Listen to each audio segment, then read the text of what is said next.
Texas A&M 31, Arkansas 27.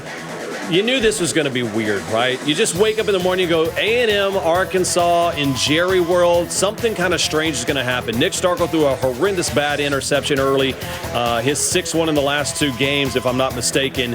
He got injured. Ben Hicks comes in, and really it was, at that point, just kind of an ugly war of attrition that the Aggies came out on top. I thought Ben Hicks did a nice job actually throwing the football. He brought a little bit of energy to that offense that they were lacking early. As you see here, though, it is always a close game when these two teams meet, and it was the same storyline here. It came down to the last possession. Ben Hicks scrambles on 3rd and 22, sets up a 4th and 5, can't convert, but a 60-minute fight that came down to the last possession. A&M wins for the 8th straight win, although it was touchdown or less in 7 of those 10 matchups. Here's Jimbo Fisher after the dub. And we didn't play as well as we need to, but there was a lot of resilience, there was a lot of competitiveness, and that's the way we've been. So an SEC wins an SEC win, and there's no bad wins. But at the same time, we have to quit and find a way to quit allowing teams when we're playing well and doing good things to get back in football games and allow them to do that. Again, hats off to them. They played their tails off. And we've just got to find a way to win, and that's really all this is. We have to find a way to win a game like this, and we will. And that's on us as coaches. We got to continue to keep coaching hard and continue to put these young men in situations to be successful. And that's what we're going to do, and we're going to go back to work. I thought he was very calm, and as a matter of fact, on the sidelines, he was very prepared. And he knew that, he had a great feel for what was going on with our offense. And I think he's had a chance over the last couple of weeks to step back and prepare himself, knowing that the opportunity was going to come again. And so I did think he played well. I thought that he gave us a chance. I thought he put some good balls on the money, and that was good to see. And that's what you ask of your backup when he comes in.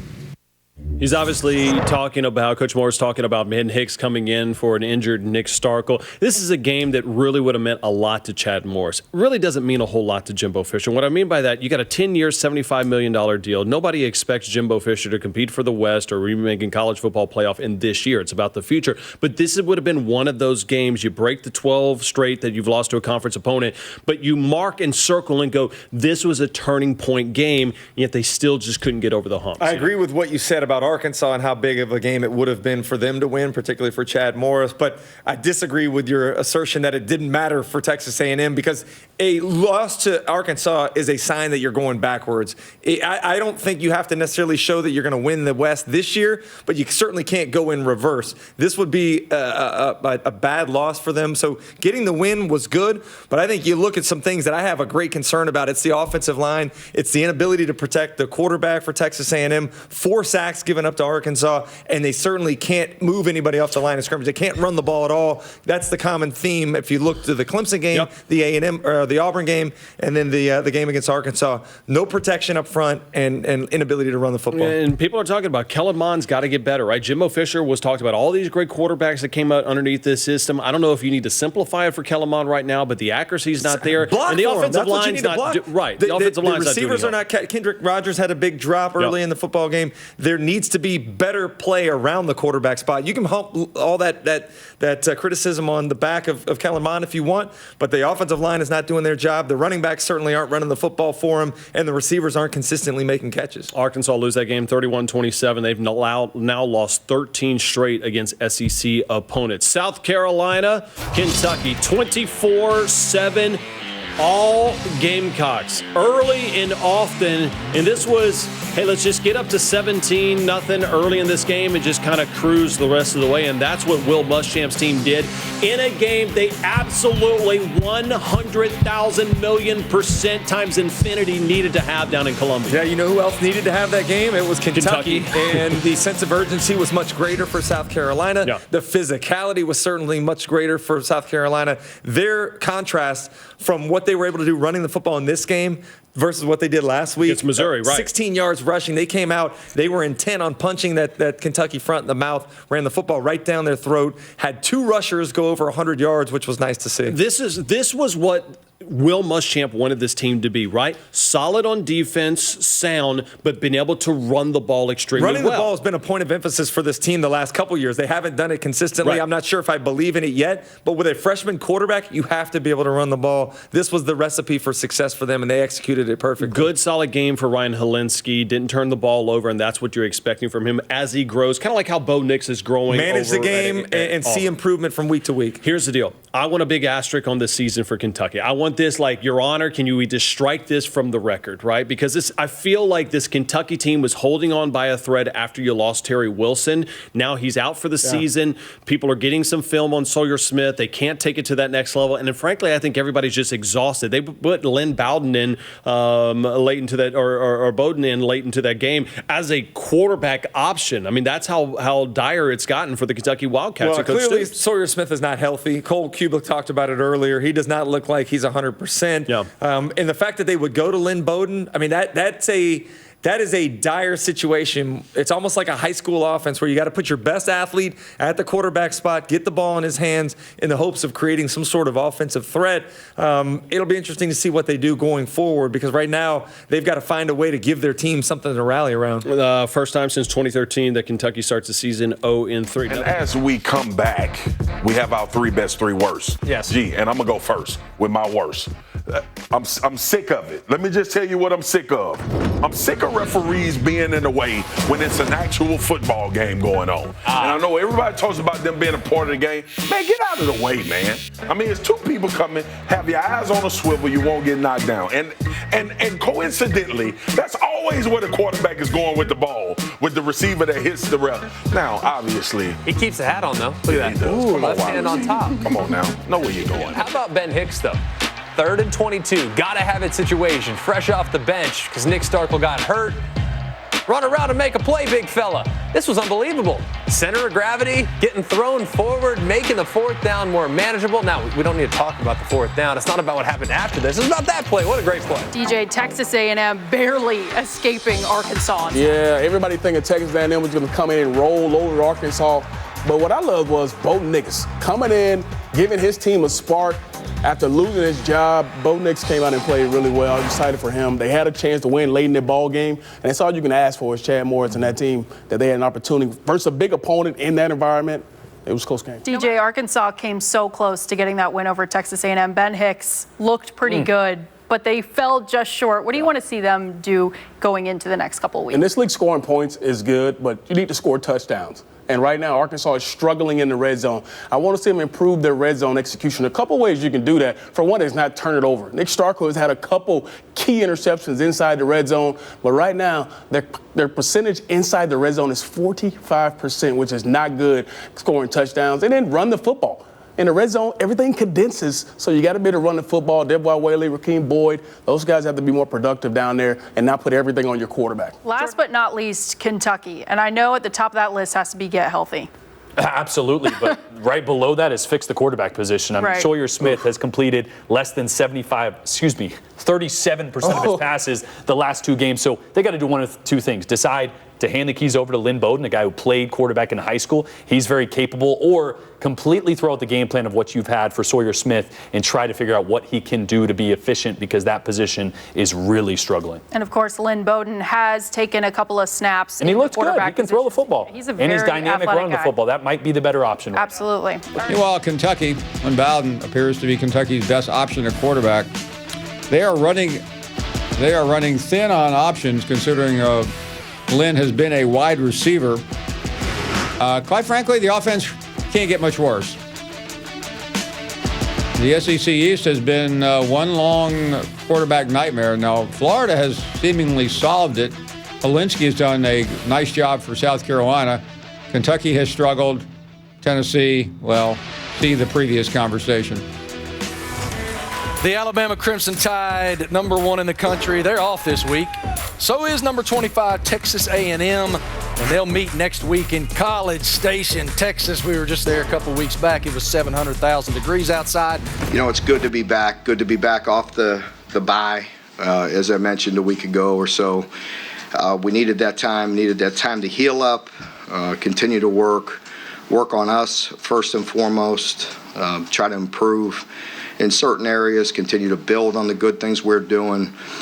Definitely needed the rest for quite a few of our players, and so that was a good thing. Also get ahead on Arkansas last week and give our coaches a chance to get out and recruit a little bit. Excited about this opportunity.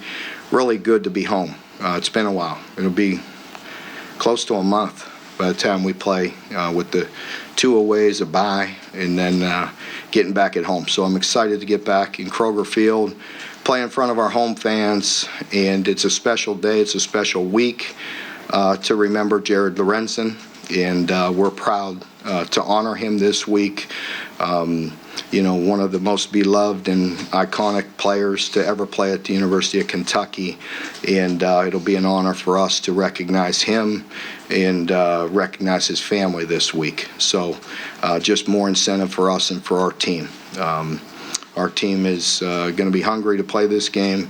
It's been a tough stretch, but this gave us an opportunity to hit the reset button, kind of reload and get ready for this next phase of the season.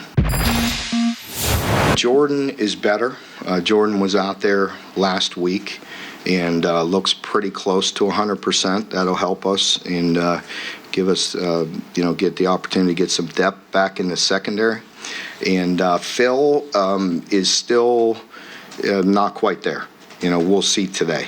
Last week he was out, he was running, he was able to go through some more rehab. It's more intense rehab, but wasn't out there in team activities. But the preparation and how we go about it and everything, it's all important. And this game is important. Sure, I think just common sense, the way we haven't played very good and the way we've had some losses, yeah, it's important to me. It's the next game. It's at home. It's a conference game, so it's important. We know that we've got a Kentucky team that they too were in a bye week, an open week, and they too had some guys that were banged up and had a chance to get some guys back healthy. They're better than what their record says. They've lost to Florida right there, really by 1, but Florida scored right there at the end to make it an 8-point game. Played them all the way to the wire, and we know how talented they are and what they're doing this year. But we've got our work cut out for us. We've got to make sure that we're continuing to improve and play our best. We're playing an offense that they've had some injuries. And they got 3 returning starters coming into the year. We anticipate Lynn Bowden being all over the field, whether it be a quarterback, running back, wide receiver. I mean, he's electric. He's definitely a difference maker and definitely one of the top players in this conference. A former high school quarterback, but I know that they've had some injuries at quarterback and looking to find the right chemistry there. So with an open week, I'm sure there's going to be some things that we haven't seen that we've got to be prepared for to make adjustments on. Defensively, they got 5 returning starters. Coach Stoops, this is his background. He's very involved, very well respected. I've known Coach Stoops for quite some time, played against him when he was at Florida State. He does a tremendous job defensively, and being able to make adjustments is what's the most impressive thing as you watch his defenses. I know Brad White is the defensive coordinator, but defensive front, all 3 guys return. They're big, they're strong up front, and they're all their interior guys. I mean, they'll muscle you back. I mean, they do a great job playing with their hands and using their size for their advantage. I think the only team on the West we've played twice since I've been here was Alabama. But we never played Arkansas, so this will be the first time. And there is no familiarity. But, it is what it is. We do that all the time. We play teams that we're not familiar with and maybe haven't played, whether it's out of conference or any of that. Yeah, but it is new. It's new. We don't know their personnel as much and don't know them. Of course, Coach Smith, Michael Smith was there. With Bielema and can fill us in a bit on personnel, but obviously the roster's turned over quite a bit as well. Next one, this is a Zim Stone Cold Lock of the Week, Paul. Arkansas at Kentucky. Kentucky 7-point favorites. Is Kentucky an upset alert? Yes, they are. Big time. Sound that alarm. Big time. Arkansas is Chad due. Morris getting off the The schneid. Razorbacks are Chad due. Morris beats Mark Stoops, and season it happen. crashes. If that happens, and you're burns. calling the Hogs on Monday. Yeah, I'll Zim call it. locked it. Arkansas, they will be at full strength this Saturday. This is the first time all season Arkansas's offense will be at full strength with Rakeem Boyd, Nick Starkel, their top 3 receivers, and Cheyenne O'Grady all together. Arkansas has lost 13 straight SEC games, Paul. I think I got them beating Kentucky. It ends this weekend, huh? It ends this weekend. Chad Morris, Needs first to. SEC win. Cole, a lot of blue behind you. Give us the scene set as you got 2 programs that are struggling right now. One looking for a breakthrough win, the other one just trying to get a win. Good afternoon. Hey, good afternoon, Paul. Thanks for having me. It's 2 teams coming off bye weeks, 2 teams who obviously need a win right now, searching for that win. Kentucky had hopes of going to a bowl again this season. This is one that's going to begin sort of the second third of their season. I think with 2 bye weeks for SEC teams, you can chop these seasons up in thirds, and Kentucky knows they need to be successful in this second third of their season with some tough opponents ahead. They view this as a winnable game, one they think they can go get, but they have some serious question marks at quarterback. You look at that off week, it probably came at the right time. Sawyer Smith did not look healthy against South Carolina. Lynn Bowden sort of finished that game at quarterback in a bit of a wildcat role. Don't know if we're going to see more of that or if Sawyer Smith's actually going to get the go for Kentucky at quarterback tomorrow. And then, of course, the last time we saw Arkansas out, Nick Starkel goes out at quarterback. And, of course, he can't finish the game. Ben Hicks comes in, looks pretty good, does some nice things in that Arkansas offense. So, big question for me, Paul, in this game tomorrow night is who's going to play quarterback and for how long for each one of these football teams? Yeah, and you know, Cole, you cover the whole league. You could use that logic at a lot of places, but probably no place more than this game. I've had some people say, hey, listen, I think Arkansas is going to win this game. Is there a reason to believe that? I think so. I think this offense is growing. The offense looks close to me, Paul. They really do. Rakeem Boyd is a guy that I think they can lean on and depend on when he's healthy. If he can stay healthy for 4 quarters, that'd give the Hogs a huge advantage. Getting Cheyenne O'Grady back at tight end the other day was gigantic. They'll line him up in the slot at an H-back, traditional tight end position. He blocks extremely well. He's dynamic catching the football. He's a matchup problem for this Kentucky defense. They just need to become consistent at the quarterback position. Defensively, you get a few missed assignments here and there, but they're playing some freshmen on the defensive line. I feel like McTelvin Ageem's having a good year. Bumper Poole is having a nice year at linebacker. There are reasons to believe that Kentucky could go down here at home tomorrow night, and I think the potential of that Arkansas offense is probably the biggest reason why. In terms of what's at stake for Kentucky especially, I mean, this is a program we all know about. Last year they were contending at least in the early November. I mean, how shattering would a loss be if they can't stave off Arkansas? I'm not going to say shattering, Paul, because the expectations had to come down a little bit based on what they did last season. All the leadership that was gone, Josh Allen, C.J. Conrad, Benny Snell, they all moved on and went to the NFL or graduated and weren't a part of this football team anymore.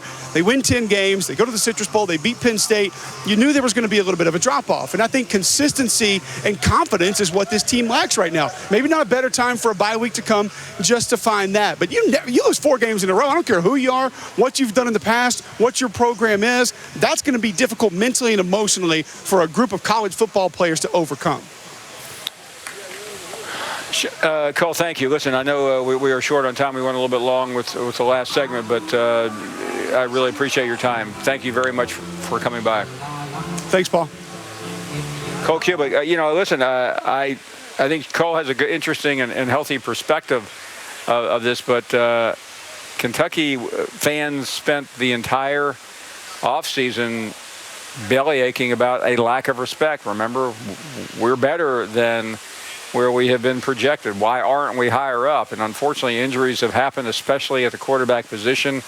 And they find themselves in a very important game tomorrow. Got 7 games. These are 5 of the picks. You guys agree on all of these, but there are a couple of FPI upsets there. You both have Tennessee over Mississippi State and Ole Miss over Missouri. I saw that Mississippi State defense against Auburn. They got some issues. I think Tennessee gets right at home. Does anyone believe or can anyone buy the fact that Arkansas, we know, is looking for his first conference game, and they may get it? How come Kentucky hasn't won a conference game? It's the middle of October. Their fans were upset early in the year. They weren't getting respected. You lose this one, and you're going to get disrespected. This is the first meeting between these two teams since 2012. Arkansas won 49-7. The head coaches at that time, John L. Smith for Arkansas, and one of the coolest college football names ever, Joker Phillips for Kentucky. Our Prime crew has a great demo for us breaking down this game. All right, we've got Arkansas at Kentucky tonight on the SEC Network. Listen, both these teams want to run the football, but they also have the capability to take shots down the field. Kentucky defensive coordinator Brad White told us in the bye week they worked on maybe changing up their technique a little bit. That's not only going to apply to the Kentucky DBs, but the Arkansas DBs as well, Jordan, as both of these teams are going to want to take shots down the field to big physical receivers. Especially off that play action. But on the Arkansas side, they love the back shoulder throw. So as a Kentucky DB, normally when I'm guarding a deep throw, as soon as that receiver looks, I lean, I locate, and play the ball this way, hopefully push him out of bounds or find the ball in time to make a play on it. Now, against a back shoulder throw, if I'm doing the same technique up over the top, that's when I lose sight of the ball. It hits behind me. So Brad White and Kentucky are going to have to change technique like Cole mentioned. It's a roll technique. So instead of turning over the top, I'm going to roll into the receiver and make a play on it. So when he looks for that ball, I roll this way.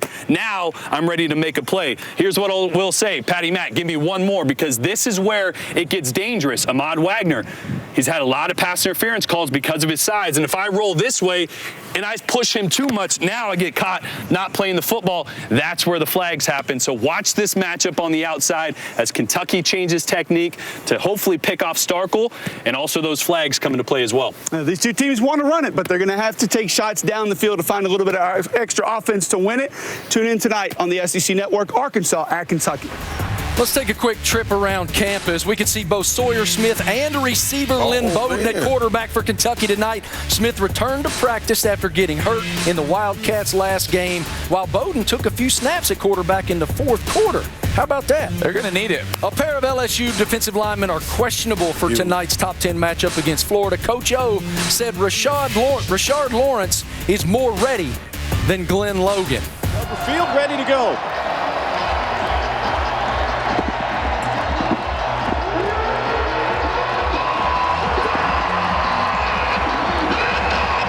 Davion Warren back to receive this kick from Grant McInnes. No chance for a return.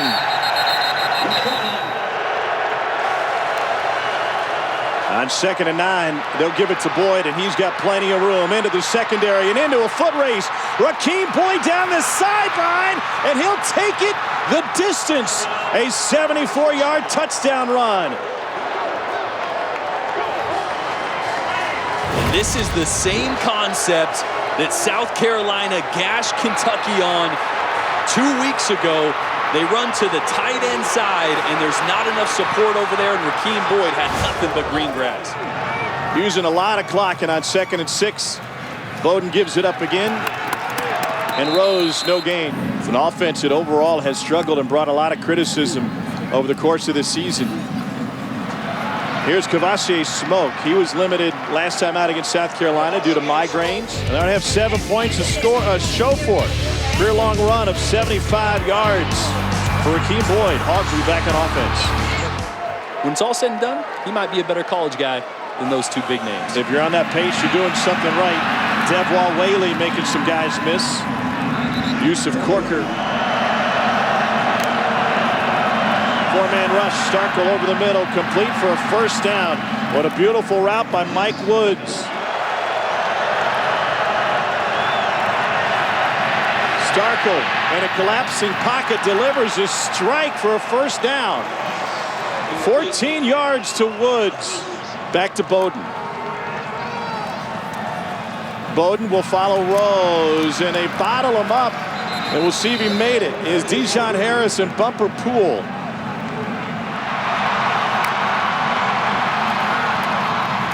Bowden gave it up, and Rose got blasted, and then the ball came up, but that's a moot point. Would have been a turnover on downs anyway. Jonathan. Well, Marshall blew the play up here on 4th down. It's really this block that we're going to focus on, and watch the left foot of the right tackle here. He's got to get more depth and width with that step. You see he steps underneath himself. He's not able to get across the face of the D tackle, and that's why that play is blown up. As Darren Kennard the sophomore out of Knoxville, Tennessee. Are you peeking at Cole's test again? Oh, yeah. Yeah. I mean, when you got a field analyst that's an offensive lineman in commercial breaks, I mean, we're just drawing everything up. Third down converted by Rakeem Boyd. He picked up 4 after needing just 1. Brady on the back hip. And it's go ahead. Yeah, these inaccuracies that you see from Starkel, not just decision making. From a chilly Kroger Field, fall has arrived, and it came in fast. Part of a surprise birthday party his family put on for him and his nephew. Bowden will keep it and try to dive forward, but no gain. The newness of a quarterback. Don't even let him speak or call out a cadence. Let's clap, make it simple. Bowden spun off 1, but not the second. Monteric Brown, they call him Busta Brown. He's in there to make the stop from his corner position. His farm, riding tractors, checking a cattle, and playing with cousins, and had a chance to be part of the catwalk today. How cool is that? Arkansas run game has been fantastic. This is Devwall Whaley on 3rd and 10. To the outside, and they get the first down to Traylon Burks. This from 44. Well within his range. Right down the fairway. And Connor Lippert has knocked 2 kicks home to help Arkansas get out to a 13-0 lead. Rose hit in the backfield, has nowhere to go. Predictable. McTelvin Agim was able to penetrate. Both his arm and his legs. Quarterback keeper. And Kentucky on the board after a 10-play, 75-yard drive. Eddie Gran all smiles. I thought you were going to say that we saw Texas be unable to tackle. Here's the reverse off that toss sweep look. And a dance out of bounds. He leads the conference in total yardage. Going back to Smoke.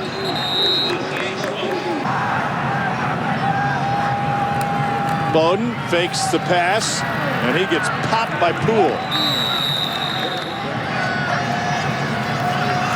Smoke, try to change direction. 5 wide here for the Cats. Bowden tipped, and it falls incomplete. It's Bumper Poole in on another play.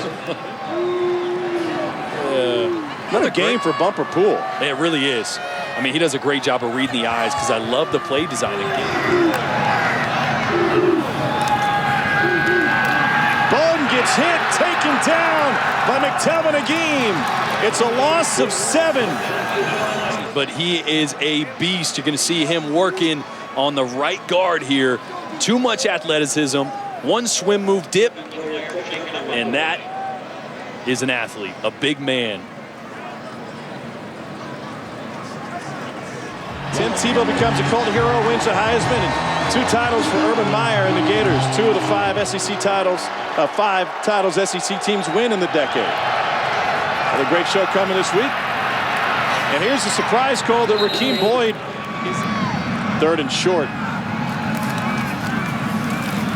They just have not been able to solve 3rd and short. He wants to. Looking end zone. It is caught! Touchdown, Cleveland Thomas! Arkansas has changed quarterbacks. Ben Hicks now in. Hicks with a handoff. Remember, Rakeem Boyd is playing hurt, and we've got a flag on the play. Walk me through why Chad Morris would be motivated to change quarterbacks now. Well, I'm not surprised. Holding. Number 85 offense. 10-yard penalty. Still first down. And here's why. Obviously, you go with Starkel because he has the ability to stretch the field. But right now, Nick Starkel is not completing the layups, the easy throws. And Ben Hicks can do that. So the inaccuracies on the intermediate and the short throws for Starkel, it's unacceptable. You have to be able to complete those or this offense can't be balanced. So Hicks can do that, knows this offense. He's accurate. Arm limitations, yes. But right now, they can't complete the short ones.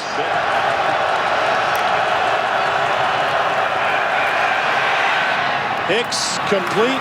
That's going to leave 3rd and short as he finds Trey Knox. Pressure coming up the middle. Hicks sidesteps it. fires over the middle, complete for a first down.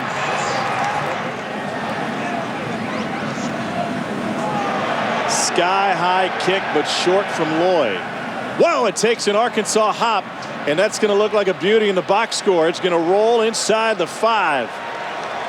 And to let it keep going.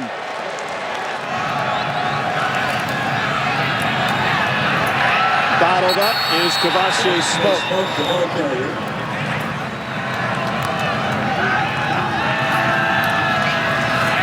Again, Arkansas all over it.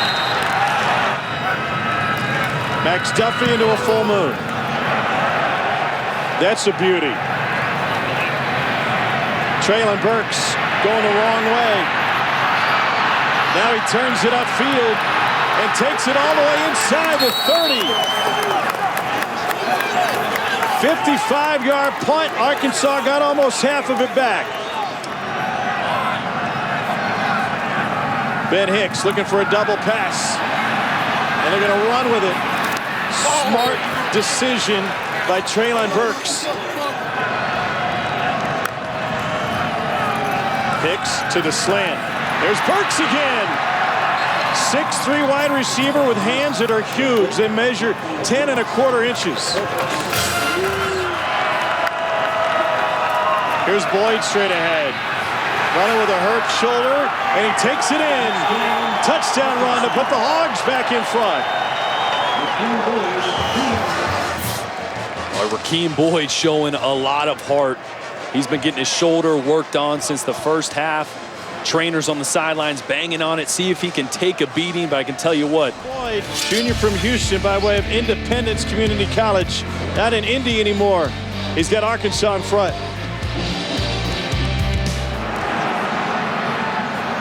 Catch from midfield. Bowden dropped at the line of scrimmage. McTelvin Agim again.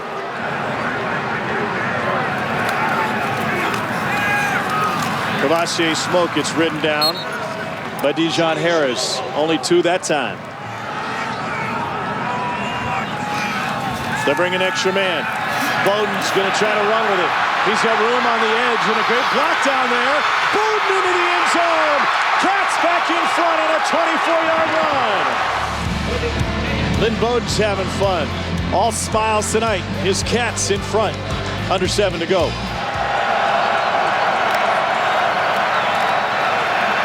Hicks on 3rd and 3. Escapes the pocket straight ahead. And Hicks slides down after picking up the first. Being patient and waiting for that opening. There's Boyd again.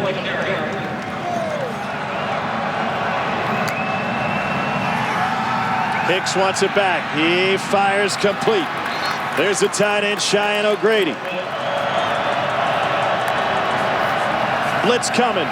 It's picked up. Hicks goes right there, and he's able to find O'Grady. O'Grady inside the 20. The man who blitzed was the man who was over O'Grady, and it turns into a +22 play.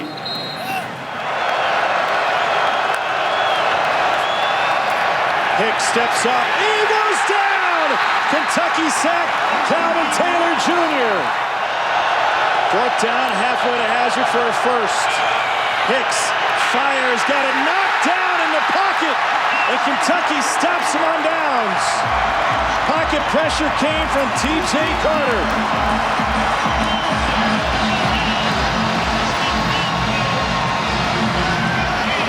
Same type of pressure from the opposite side.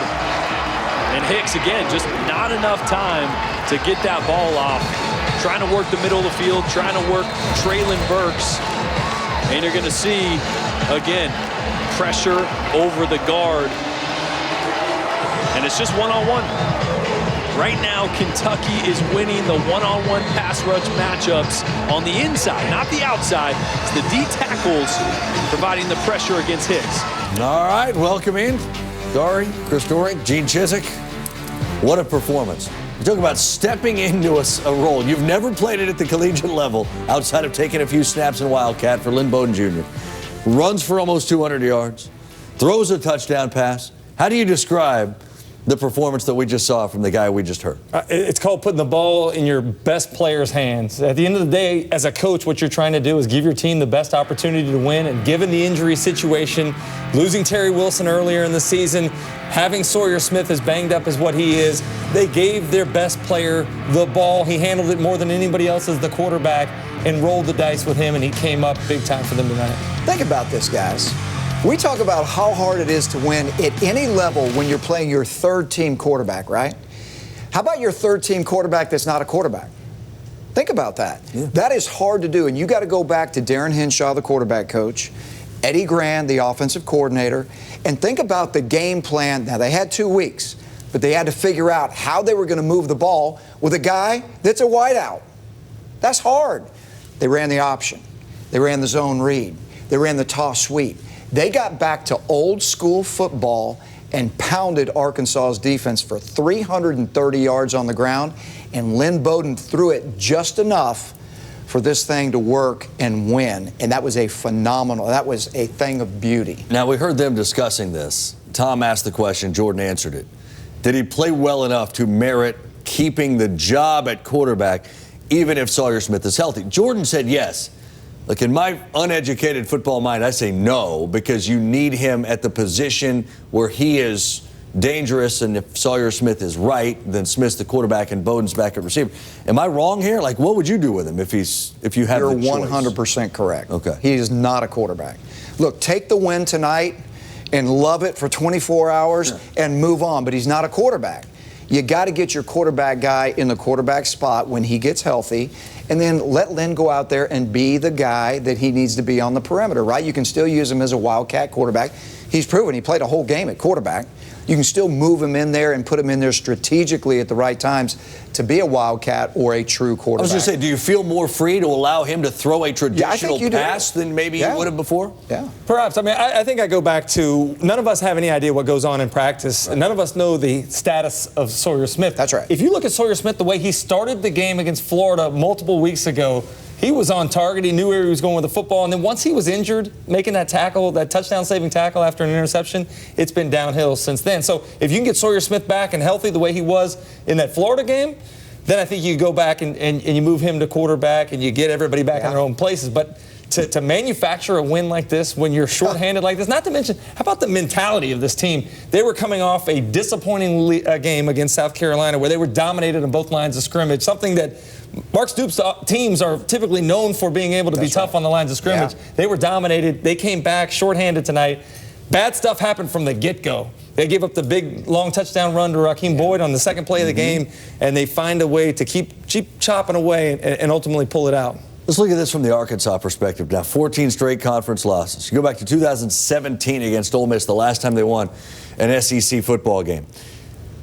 We can't figure out the quarterback position. We're seeing a rotation between Starkel and Hicks. I don't understand it. What are you guys seeing as the biggest issue with Arkansas right now? Well, right now they don't have much continuity. I mean, and to your point, back and forth with the quarterbacks. I mean, Starkel's the guy that, by all intents and purposes, you want to have there. He's got the strong arm. He's athletic. He can do everything, but his accuracy hasn't been there. Obviously, Ben Hicks probably knows the offense a little bit better, and he's given them a shot of energy. In the last couple games, when he's come in against Texas A&M, he brought some energy, and then tonight when he came in the ball game, he did that as well, throwing the football more accurately and using his legs to put more pressure on the defense. I think it's inconsistency on both sides of the football, and I can't figure it out. Think about Arkansas's defense last week against Texas A&M. Yeah. Probably had their best performance. Held A&M to 340 total yards, which I think other than the Clemson game was their lowest of the year, right? Then they come back tonight. You know what Kentucky's got to do to beat you. What do they got to do? They got to run the ball, and they line up and run for 330 yards. And so it's just very inconsistent on both sides. I don't understand the quarterback scenario either, but like you said, we're not in the meetings every day. I don't know. That's true. All right. Cruising along, Dory Doring and Chiswick, Kentucky and Arkansas. Before kickoff, a tribute to the late Jared Lorenzen, Wildcats faithful, showing support for his family. Of course, Lorenzen passed away recently. Meanwhile, your quarterbacks, Nick Starkel getting the go for Arkansas, Lynn Bowden Jr., the wide receiver, getting the go for Kentucky. Of course, he played it in high school.